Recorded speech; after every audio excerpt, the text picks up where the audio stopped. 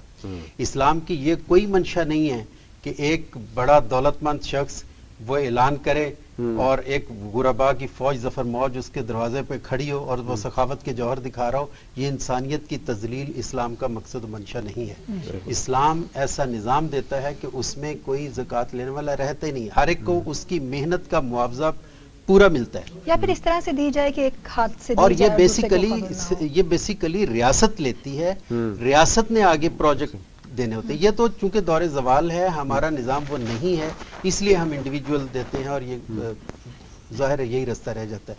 اس میں پھر جیسے آپ کہہ رہی ہیں وہ ایسے ہی ہے کہ ایک ہاتھ سے دینا اور دوسرے ہاتھ کو پتہ نہ چلے, وہ اسی طرح ہونا. تو جب تک یہ نظام درست نہیں ہوتا پھر اس میں اس نظام میں ہی ایسے مؤثر لوگ ہوتے ہیں, ایسے مؤثر طبقات ہوتے ہیں, وہ زکوٰۃ تو کیا بہت کچھ وہ ہضم کر جاتے ہیں. تو یہی سلسلہ اس کے ساتھ ہوتا ہے. بالکل. اور یہ شرعی طریقہ مفتیان اکرام رہنمائی کریں گے. زکوٰۃ کی کٹوتی, زکوٰۃ لینے کا اور دینے کا, یہ میرا خیال ہے کہ جو مستحقین ہیں ان تک زکوٰۃ جو ہے وہ پہنچ نہیں رہی, اور جو ہمارے معاشرے کے مخیر حضرات ہیں ان کی طرف سے دی بھی جا رہی ہے. تو یہ ہمیں بھی دیکھنا ہوگا کہ واقعی جیسے پروفیسر صاحب نے بات کی کہ کہیں وہ لوگ خود ہی تو جو جنہیں ذمہ دار ٹھہرایا جاتا ہے وہ خود ہی تو بالکل سوال اٹھ رہے ہیں کہ زکوٰۃ کی تقسیم ٹھیک نہیں ہو رہی اور اسٹیٹ کی جو پالیسی ہے اس پر ہی سوال اٹھ رہے ہیں. ہاں جی ایسے ہی. ڈاکٹر انور صاحب ہمارے ساتھ موجود ہیں کیونکہ آپ ہم نے دیکھنے کہ قومی ادارہ صحت اسپیشلی NIH میں چیف کے عہدے پہ بھی رہے. الرجی کا بیسیکلی آپ کا مین آپ کا جو وہ ہے ایکسپرٹیز ہے وہ الرجی کے حوالے سے.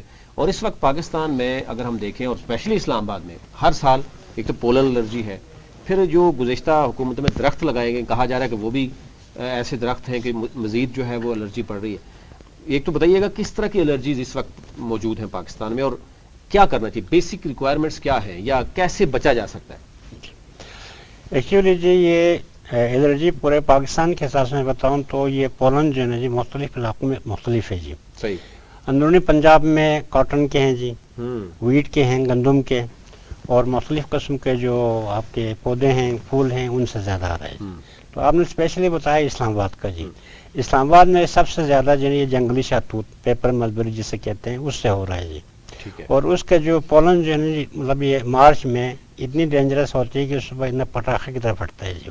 ابھی تو کہا جا رہا ہے ڈیتھس کہیں ہوتی ہے. جی جی جی. اسلام آباد کی جتنا جو آپ کے بڑے بڑے پوش ایریاز ہیں, اپنا F11 ہو گیا, کشمیر ہائی وے ہو گیا, H11 ہو گیا, ان میں بہت زیادہ ہے جی. تو ان کے سے پیپر ملبری جب اس کا جو پولن جو ہے نا, اور اس کے علاوہ بنگ جی, بنگ کینیبس, اس کے پولن جب آپ انہیل کرتے ہیں تو باڈی کے اندر ایک کیمیکل پیدا ہوتا ہے ہسٹامین. اس کیمیکل سے جو ہے نا جی آپ کسی کو جو ہے نا جی اس کے پھیپھڑے کے نالیاں وہ تنگ ہو جاتی ہیں, اس میں سوجن ہو جاتی ہے, تو سانس جو ہے نا وہ مشکلات ہو جاتی ہے. اسی طرح جو ہے ناک میں وہ سویلنگ ہوگی, اریٹیٹ کرتا ہے تو آپ نزلہ زکام لگاتار ہو گیا جی. کسی کو آنکھ میں اٹیک کیا تو اس میں جو ہے آنسو مطلب کنٹرول ہی نہیں ہو رہا ہے. ٹھیک ہے جی. تو اسلام آباد میں بیسیکلی یہ جب اسلام آباد ڈیولپ کرتے وقت نا جی 1965 تو انہوں نے جنگل اگانے کے لیے نا چائنا سے یہ سیڈ منگوایا جی. یہ جنگل کہا جا رہا ہے کہ جو ہیلی کاپٹر جی ہیلی کاپٹر کے ذریعے انہوں نے اسپرے کیا تو جنگل کا تو مسئلہ تو حل ہو گیا بے حساب. ان کو پتہ نہیں تھا انوائرمنٹ کا جو کوئی ہمارے علاقے میں کیا ہو سکتا ہے. تو وہ آہستہ آہستہ بڑھ کے جو ہے نا اتنی جنگل بن کر آپ اس کی کٹوتی بھی کریں جی کہ اس کے روٹس اتنے ڈینجرس ہے وہ پھر نکلتا ہے. اچھا, الرجی کے حوالے سے اگر ہم بات کریں, بہت زیادہ الرجیز ہیں, میڈیسنس تو استعمال کی جاتی ہے, کیا کوئی ایسی صورتحال ہے کہ ہم اس کا شکار نہ ہوں, اپنی قوت مدافعت کو بڑھا سکیں؟ ہاں ڈیفینیٹلی جی, یہ آپ نے بڑا اچھا سوال کیا جی. ہر آدمی کو کیوں نہیں ہوتا ہے؟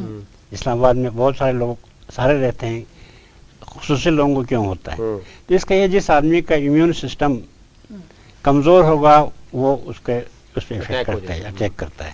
تو اس میں جو اللہ تعالیٰ کا ایک نظام ہے, جو ہر انسان میں اس کا جو قوت مدافعت ہر ایک کی مختلف ہوتی ہے جی. تو اس میں جو ہے جب وہ کیمیکل جب انہیل ہوتا ہے, مثلا یہ جو جنگلی شہتوت کا پولن یا بنگ کا, یا کسی جو ہے نا وہ دوسرے پولن سے گھاس کے ڈسٹ ہو گیا, اور یہ ایک ہاؤس ڈسٹ مائٹس ہوتا ہے, یہ قالین میں ہوتا ہے جی, جراثیم, وہ جب انہیل ہوتا ہے تو وہ کیمیکل جو پیدا کرتا ہے نا جی, اس کی وجہ سے آپ کو یہ سارے مسائل ہوتے ہیں. تو اس میں آپ کوشش یہ کریں کہ اس یہ جو موسم بہار میں ماسک پہنا کریں, گھر میں آپ صفائی کریں تو کم از کم پانی چھڑکا کے آپ صفائی کریں تاکہ مٹی نہ اڑے.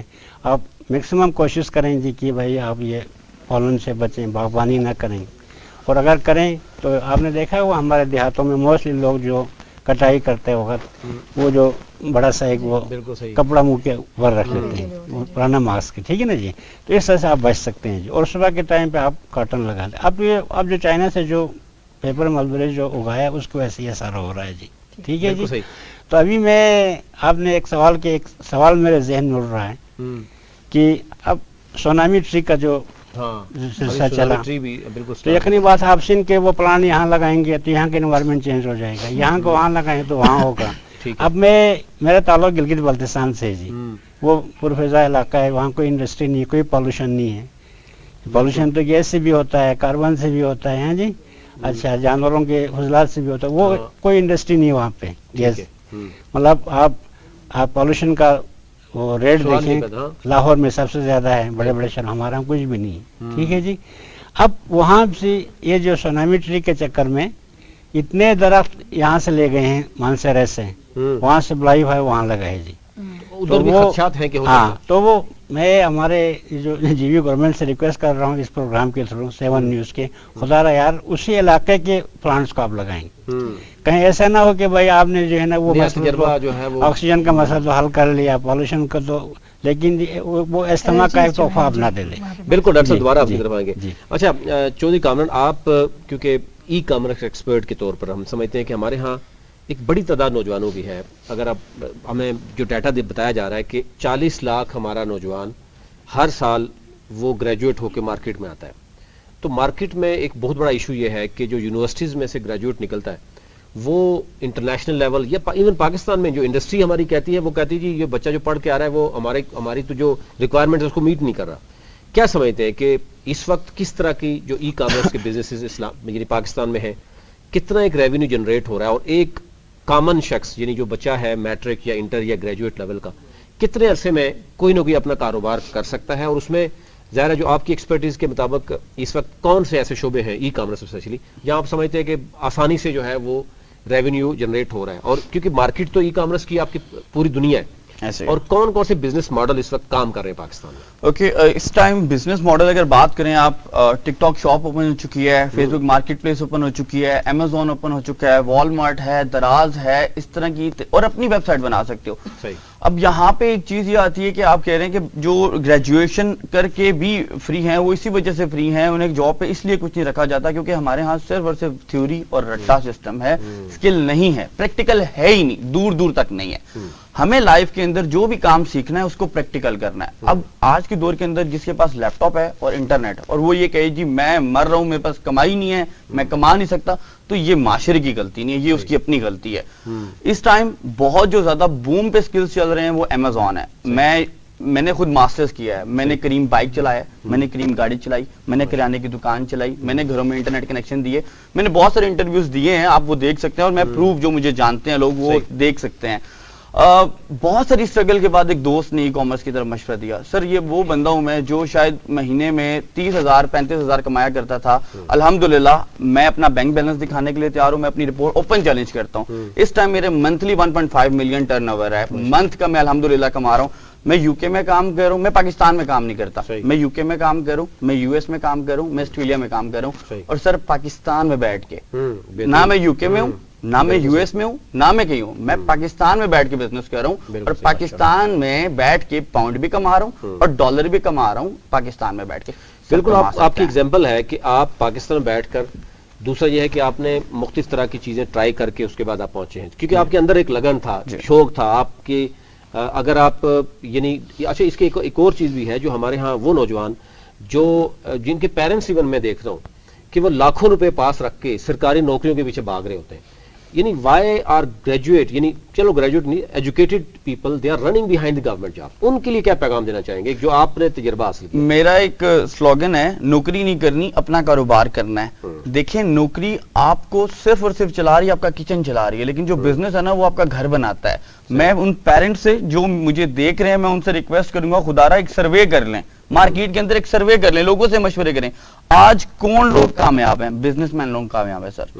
جاب پیشہ لوگ آج بھی ادھر ہی بیٹھے ہیں 40 ہزار پہ، اور بہت میکسیمم اگر میں آپ نے جیسے کہ شو کے سٹارٹ میں بتایا PhD لیول کے لوگ ٹیکسی چلا رہے ہیں، کریم ڈرائیو چلا رہے ہیں. سر وہ کیوں یہ ایسا ہوا ہے؟ کیونکہ شروع سے ہی ان کو نہیں بتایا گیا. آنا چاہتے ہیں، سننے میں یہ کبھی بہت عجیب بھی لگتا ہے اور بہت بے یقینی کسی بھی کیفیت رہتی ہے کہ کیا کریں، ملازمت چھوڑیں اور اس طرف آئیں، پتہ نہیں ہوگا یا نہیں ہوگا. ان لوگوں کے لیے جو کرنا چاہتے ہیں آپ کیا کہیں گے؟ ایک اور چیز میں ایڈ کرنا چاہ رہا ہوں، کیونکہ مارکیٹ میں جو کام آپ کو پتا پاکستان میں شروع ہوتا ہے تو پھر مشروم گروتھ ہوتی ہے، پھر لوگ فراڈیے بھی بیچ میں آ جاتے ہیں. اس وقت سب سے بڑا جو سائبر کرائم بتا رہا ہے کہ سب سے بڑا فراڈ بھی یہ ہو رہا ہے کہ ای کامرس کے نام پر لوگ فراڈ بھی کر رہے ہیں مارکیٹ میں. اچھا ای کامرس کے اندر نا دو قسم کی اقسام ہے. اب ایک وہ ہے جی پیسے دو تو تمہارا کام ہوگا، یہ وہ والا بزنس نہیں ہے. اب میں جیسے کہ امیزون کی بات کروں، یہ کوئی پاکستان یا کسی لوکل انسان کا یا کسی کنٹری کا نہیں، یہ دنیا کا سب سے امیر جب بیزوس ہے، یہ اس کی کمپنی ہے اور کروڑوں بزنس اس کے چل رہے ہیں. دنیا کا امیر انسان ہے دوسرا، یہ اس کی کمپنی ہے. اب دوسرا جو جس نے یہ سیکھنا ہے سر، یہ ویسے تو 2.5 مہینے کے اندر یہ ہوتا ہے. ڈریمز 21 ہمارا ادارہ ہے، ہم بھی سکھاتے ہیں، بہت سارے ادارے سکھاتے ہیں. 2.5 ماہ کا کورس ہے، اس کے اندر آپ کو پراپر ٹریننگ دی جاتی ہے، پراپر پریکٹس کروائی جاتی ہے، پراپر لائف ٹائم سپورٹ کی جاتی ہے. ہم آپ کو یہ بتاتے ہیں کہ آپ نے پہلے سٹیپ سے آخری سٹیپ پہ کیسے پہنچنا ہے، کلائنٹ کیسے ملے گا. اور ایک کلائنٹ، مزے کی آپ کو بات بتاتا ہوں، ایک کلائنٹ ایک VA جو ہم ٹرین کرتے ہیں اس کو $500 پر منتھ دیتا ہے. ہمارے لیے $500 بہت کچھ ہے، لیکن وہ جو گورا ہے اس کے لیے 500 کچھ بھی نہیں ہے، کچھ بھی نہیں ہے. میرے پاس اگر آپ آفس میں 18 سال کے بچے، 20 سال کے بچے 1.5-2 لاکھ روپے کما رہے ہیں. 1.5-2 لاکھ روپے اگر وہ آفس میں بیٹھ کے کما رہے ہیں، گھر میں بیٹھ کے کما رہے ہیں، تو میرا نہیں خیال اس ٹائم ان کو کچھ کسی اور چیز کی ضرورت ہے. بالکل ٹھیک ہے. بالکل ایک بریک میں جانے سے پہلے ونس اگین ہم چلتے ہیں نعت کی طرف، اور حافظ نعمان علی قادری ہمارے ساتھ موجود ہے.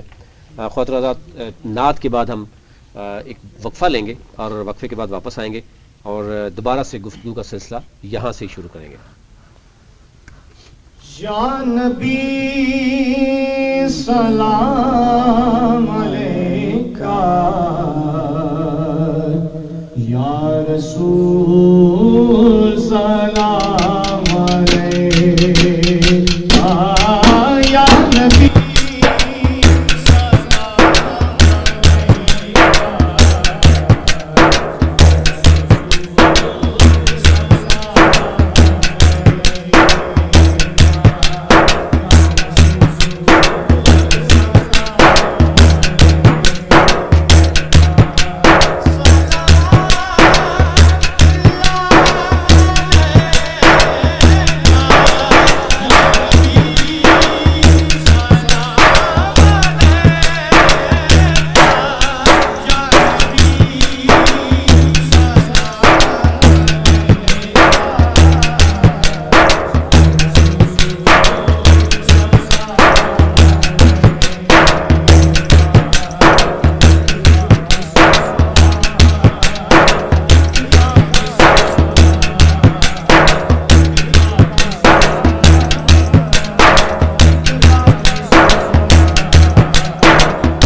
گدائی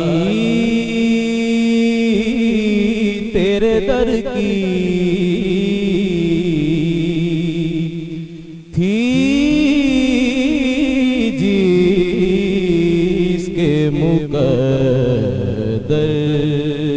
میں گدائی تیرے در کی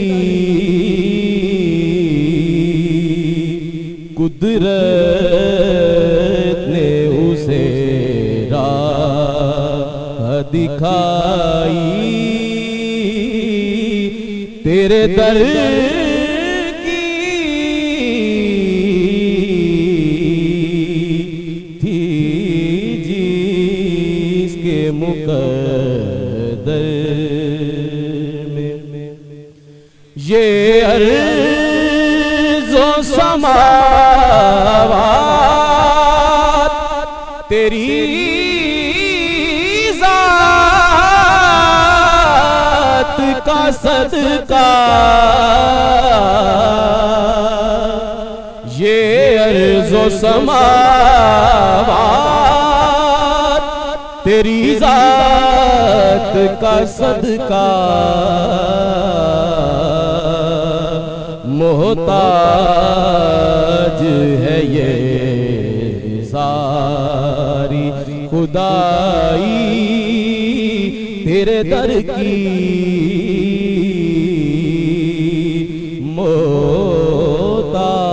محتاج ہے یہ ساری خدائی تیرے در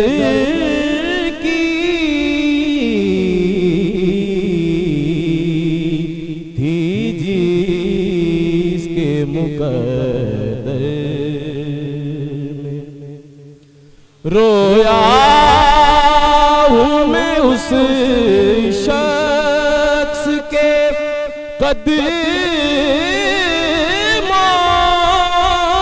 قدموں سے لپٹ کر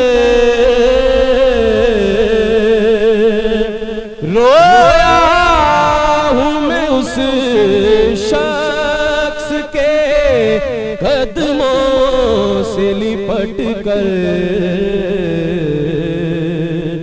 جس نے بھی کوئی بات سنائی تیرے در کی تھی جس کے مقدر میں اور آیا ہے نصیر آج تمنا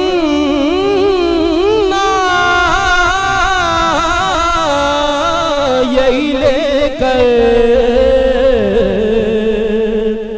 آیا ہے نصیر آج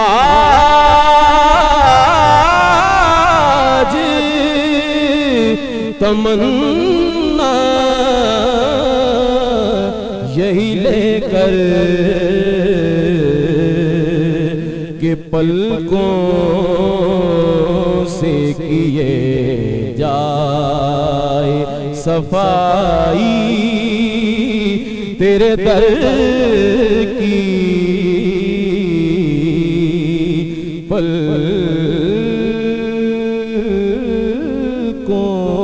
پلکوں سے کیے جائے صفائی تیرے در کی تھی جس کے مقدر میں گدائی تیرے در کی قدرت نے اسے راہ دکھائی تیرے در کی تھی جس کے مقدر جزاک اللہ. سید علی شان بخاری صاحب ہمارے ساتھ موجود تھے.